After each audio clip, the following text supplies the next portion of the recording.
அரசு செயல்படாத அரசாக அவசர சிகிச்சை பிரிவில் இருப்பதாக திமுக பொருளாளர் மு.க. ஸ்டாலின் விமர்சித்துள்ளார். தருமபுரியில் அமைப்பு சாரா மற்றும் கட்டுமான தொழிலாளர்கள் கோரிக்கை மாநாட்டில் கலந்து கொண்ட அவர், முதலமைச்சர் ஜெயலலிதா நாள் ஒன்றுக்கு 1 மணி நேரம் கூட செயல்படுவதில்லை என்று குற்றம் சாட்டினார்.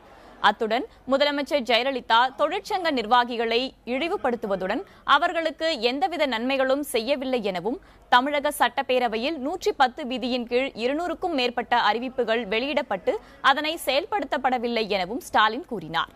அமைப்பு சாரா தொழிலாளர்கள் பயன்பெறும் வகையில் திமுக ஆட்சியில் 1116 கோடியே 51 லட்சம் ரூபாய் நிதியுதவி வழங்கப்பட்டுள்ளதாகவும் மு.க. ஸ்டாலின் தெரிவித்தார். அந்த சட்டமன்றத்தில் ஜெயலலிதா கேள்வி நேரம் முடிகிற இடத்துல உள்ளே ஒவ்வொரு நாளும் 110 விதியை பயன்படுத்தி அறிக்கை படிக்கிறார்.